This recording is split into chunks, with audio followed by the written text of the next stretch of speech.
Hello friends, true शिक्षा classes में आपका एक बार फिर से स्वागत है। दोस्तों, जैसा कि पिछले एपिसोड में हम लोगों ने क्रिया के बारे में पढ़ा था, आज उसी क्रम को आगे बढ़ाते हुए हम लोग जानेंगे क्रिया विशेषण को। तो आइए शुरुआत करते हैं हम। क्रिया विशेषण तो जानते हैं सबसे पहले कि क्रिया विशेषण क्या है। तो आपने क्रिया पढ़ लिया। अब क्रिया के बाद उसी से संबंधित ये है, यानी क्रिया हम जान लिए कि जिससे किसी कार्य का करना या होना पाया जाए, ठीक है, वो क्रिया है। अब क्रिया विशेषण क्या होता है? अब क्रिया विशेषण ये है कि जो अविकारी शब्द, अविकारी आपको बताया जा चुका है। अविकारी शब्द वो होते हैं जिसपे लिंग, कारक, रूप के अनुसार कोई परिवर्तन नहीं होता है, वो अविकारी शब्द होते हैं। तो जो अविकारी शब्द क्रिया की विशेषता बताते हैं,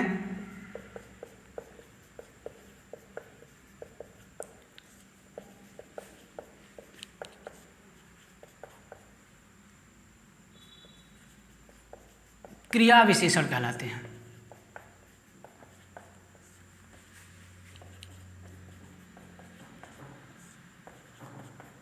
देखिए, ये तो हमारी क्या हो गई, एक तरह से इसको हम कह सकते हैं हमारी परिभाषा हो गई, यानी जो अविकारी शब्द क्रिया की विशेषता बताते हैं क्रिया विशेषण कहलाते हैं।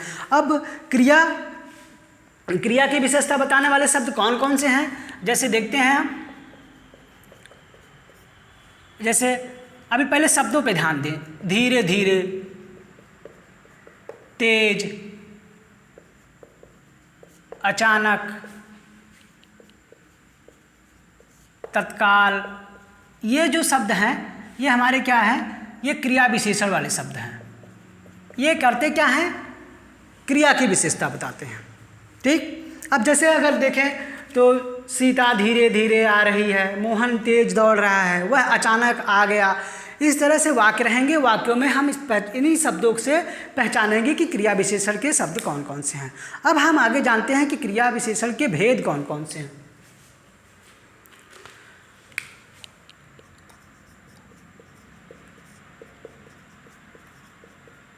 क्रिया विशेषण के भेद, जिस प्रकार हम लोगों ने क्रिया में पढ़ा था कि आधार बना के, उसी तरह हम यहाँ भी जानेंगे।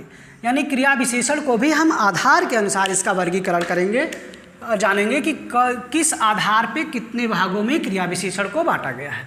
अब देखिए, जो हमारा पहला आधार है उसको हम जानते हैं प्रयोग के आधार पे।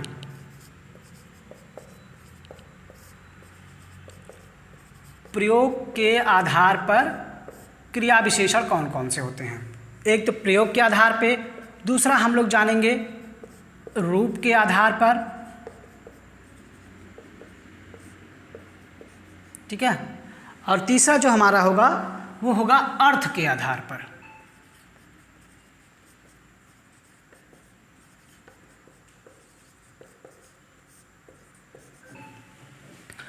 प्रयोग के आधार पे क्रिया विशेषण हमारे कितने होते हैं? तो प्रयोग के आधार पे कुल 3 क्रिया विशेषण होते हैं, उसको जानेंगे हम यहाँ पे। पहला जो हमारा होता है वो होता है साधारण क्रिया विशेषण।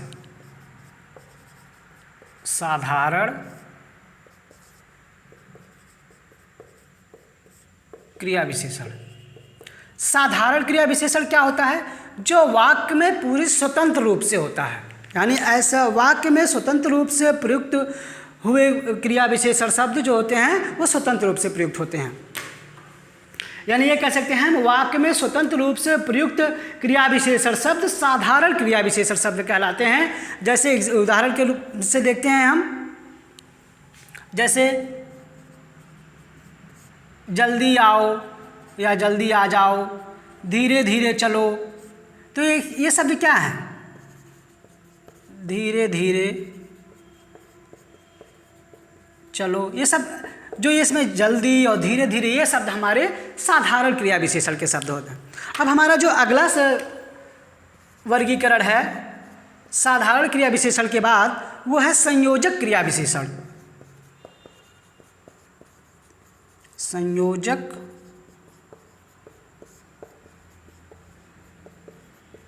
क्रिया विशेषण। अब संयोजक क्रिया विशेषण शब्द कौन कौन से हैं, या संयोजक क्रिया विशेषण शब्द संयोजक क्रिया विशेषण क्या हैं? तो देखिए, जो जो क्रिया विशेषण शब्द का संबंध किसी दूसरे उपवाक्य से होता है, वो जो क्या कहते हैं शब्द होते हैं क्रिया विशेषण शब्द, वो संयोजक क्रिया विशेषण शब्द कहलाते हैं। यानी इसका जो संबंध होगा ये उपवाक्य से होगा, उपवाक्य से संबंध। ये लर्निंग पॉइंट है आपका, मतलब ये कह सकते हैं, इसको आप ध्यान में रख के इसको अगर आप ध्यान में रखेंगे तब आप संयोजक क्रिया विशेषण अच्छे से जान पाएंगे। यानी ऐसे क्रिया विशेषण शब्द जिसका संबंध वाक्य दूसरे उपवाक्य से होता है, यानी उसी वाक्य में जो उपवाक्य होता है उससे होता है, वो क्रिया विशेषण शब्द संयोजक क्रिया विशेषण शब्द कहलाते हैं। अब जैसे उदाहरण के रूप में इसको जानते हैं, उदाहरण से ही ज़्यादा स्पष्ट होगा। जैसे जहाँ अभी महल है वहाँ कभी जंगल था। तो ये क्या है, जहाँ अभी और वहाँ कभी, यानी इस वाक्य का संबंध दूसरे उपवाक्य से हो रहा है, यानी ये इस शब्द का जो संबंध है वो उपवाक्य से है, तो वो प्रकार की जो क्रिया विशेषण हो गए हमारे संयोजक क्रिया विशेषण कहलाएगी। अब जो हमारी तीसरा जो वर्गीकरण है वह है अनुबद्ध क्रिया विशेषण। अनुबद्ध क्रिया विशेषण। अनुबद्ध क्रिया विशेषण क्या होता है? ऐसे क्रिया विशेषण शब्द जो वाक्य में अगर आ जाएं तो एक निश्चितता का बोध करा दें, यानी वाक्य में आने पर निश्चितता का बोध कराने वाले जो शब्द होते हैं, क्रिया विशेषण शब्द होते हैं, वो अनुबद्ध क्रिया विशेषण कहलाते हैं। यानी इसको हम याद रखने के लिए क्या कह सकते हैं, वाक्य में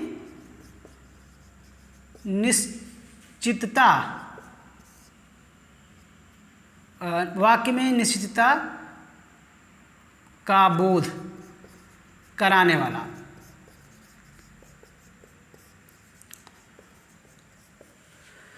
अनुबद्ध क्रिया विशेषण क्या होता है, वाक्य में अगर प्रयोग होगा तो वो एक निश्चितता को बताने लगेगा। जैसे उदाहरण के रूप में हम समझते हैं,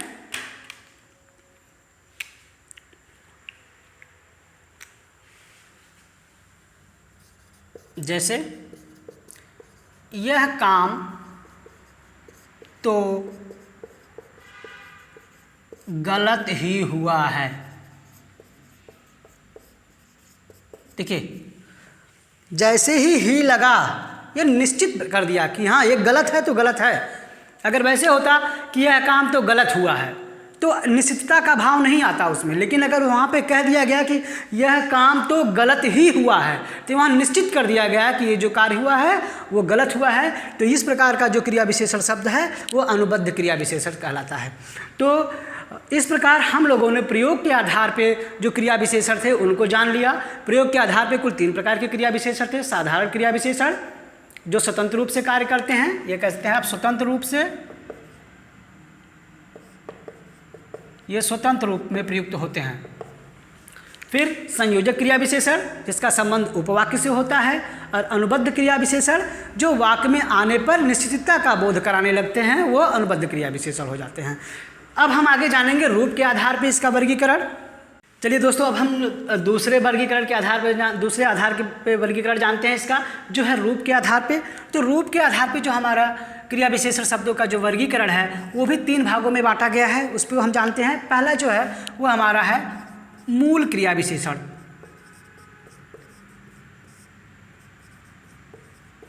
देखिए, तो अगर देखा जाए तो ये आपके साधारण क्रिया विशेषण से मिलता जुलता है, यानी ये आप एक तरह से कह सकते हैं कि ये स्वच्छंद रूप में रहता है, स्वतंत्र रूप में प्रयोग होता है इसका। ये दूसरे शब्दों के मेल से नहीं बनता है। उदाहरण के रूप में हम जानते हैं, जैसे वही आपका ठीक, अचानक, नहीं आदि। मतलब ये क्रिया जो मूल क्रिया विशेषण शब्द होते हैं किसी दूसरे के मेल से नहीं बनते, दूसरे शब्दों के मेल से नहीं बनते हैं। स्वतः संपूर्ण रूप अपने आप में एक तरह से पूर्णता होती है उसमें, और वो स्वतंत्र रूप से होते हैं। दूसरा जो हमारा क्रिया विशेषण का वर्गीकरण है, ये यौगिक क्रिया विशेषण। यौगिक क्रिया विशेषण शब्द। अब देखिए नाम से ही स्पष्ट है यौगिक, यौगिक का मतलब जुड़ा हुआ, तो इसका मतलब ये क्या है, ये किसी न किसी चीज़ से जुड़ के बना है। अब इसको हम स्पष्ट रूप से अगर ये देखें तो ये कह सकते हैं कि प्रत्यय अथवा पद जोड़ने से, प्रत्यय अथवा पद जोड़ने से प्राप्त क्रिया विशेषण शब्द, यानी यौगिक क्रिया विशेषण शब्द कौन होते हैं, किसी शब्द में हम प्रत्यय अथवा पद जोड़ने से जो हमको प्राप्त होता है वो यौगिक क्रिया विशेषण शब्द कहलाता है। अब उदाहरण के रूप में इसको हम देखते हैं, जैसे कौन कौन से ऐसे शब्द हैं, जैसे इससे, इसमें से जोड़ दिया गया, या जिससे, जिसमें से जोड़ दिया गया, तो ये शब्द क्या हैं, ये हमारे यौगिक क्रिया विशेषण शब्द हैं। इससे, जिससे, और भी देखें तो भूल से, ये यौगिक हैं। ये दो किसी न प्रत्यय या अथवा कोई पद जोड़ के प्राप्त हो रहे हैं। जो हमारा अगला वर्गीकरण है उसको जानते हैं, स्थानिक, स्थानिक क्रिया विशेषण। स्थानिक क्रिया विशेषण क्या होता है,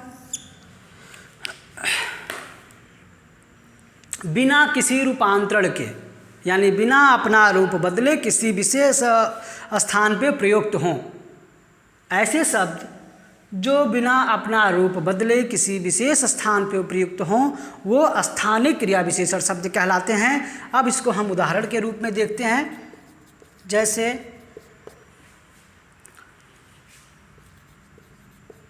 क्यों अपना सिर खपा रहे हो। अब ये क्या है, यहाँ पे ये जो शब्द है हमारा सिर खपाना, है ना, ये स्थानिक क्रिया विशेषण शब्द है। ठीक है, स्पष्ट हो गया। रूप के आधार पे हम लोगों ने इसका वर्गीकरण कर लिया। अब हम आगे जानेंगे अर्थ के आधार पे क्रिया विशेषण का भेद। चलिए दोस्तों, अब अगले आधार पे हम जानते हैं क्रिया विशेषण के भेद, जो है अर्थ के आधार पे। तो अर्थ के आधार पे जो क्रिया विशेषण हैं उनको दो भागों में बांटा गया है। पहला है हमारा परिमाण बोधक क्रिया विशेषण। तो परिमाण बोधक क्रिया विशेषण क्या होते हैं, जैसे परिमाण है, परिमाण में क्या प्रदर्शित होता है, जैसे परिमाण और संख्या दोनों में अंतर क्या है, संख्या में एक एक्चुअल नंबर होते हैं, फिक्स होता है, जैसे 1 2 3 10 20 50। तो परिमाण क्या बताता है, परिमाण उसी के नियर अबाउट यानी आसपास बताएगा, यानी एग्जैक्ट संख्या वो नहीं बताता है। एक तरह से हम कह सकते हैं माप तौल कर सकते हैं, लेकिन एग्जैक्ट संख्या नहीं बता सकते। तो वो हमारे परिमाण बोधक होते हैं। जैसे अधिक, ये हम नहीं कह सकते कितना अधिक है, लेकिन अधिक है, थोड़ा, कम, कम कम, जरा, बराबर, इतना, कितना, जितना, ऐसे जो शब्द होते हैं ये हमारे परिमाण बोधक क्रिया विशेषण शब्द कहे जाते हैं। ठीक है दोस्तों, अब हम इसका दूसरा वर्गीकरण है, दूसरा प्रकार है अर्थ के आधार पर जो दूसरा प्रकार है वो है रीति बोधक क्रिया विशेषण शब्द। तो रीति बोधक क्रिया विशेषण शब्द, इसको एक तरह से हम कह सकते हैं ये गुणवाचक विशेषण है। ये एक तरह से गुणवाचक विशेषण है जो गुण बताता है ना, यानी गुणों के बारे में जो बताए वो रीति बोधक क्रिया विशेषण शब्द होते हैं हमारे। जैसे कैसे, अचानक, ऐसे, तेज, स्वयं, स्वतः, अवश्य, सही, सचमुच, कदाचित, शायद, तो, भी, मात्र, ठीक, यथासंभव, ये सब ये जितने भी शब्द हैं ये आपके रीति बोधक क्रिया विशेषण शब्द कहे जाते हैं। ठीक है, अब इनका प्रयोग आप कैसे आपको करना है, ये आप जैसे जैसे जो कुछ भी आप किताबें पढ़ रहे हैं उनसे आप जो भी इस चैप्टर को पूरा अगर पढ़ेंगे तो उससे अंत में आपके प्रश्न कर दिए गए होते हैं। तो अगर आप इनके भेद को जानते हैं तब आप यही जान पाएंगे कि किस वाक्य में किस प्रकार के क्रिया विशेषण शब्द लगे हुए हैं, उनके अर्थों के आधार पर तब आप जान पाएंगे। तो दोस्तों, इस प्रकार से हम लोगों ने क्रिया विशेषण का जो चैप्टर था यहीं पे समाप्त किया। इससे आप जो भी किताब आपके पास हो उससे आप प्रैक्टिस करते रहिए। यहाँ पे हम लोगों ने उसके अर्थों को जान लिया है। अब प्रयोग आप जितना से ज़्यादा अभ्यास करेंगे वो आपके लिए फ़ायदेमंद होगा।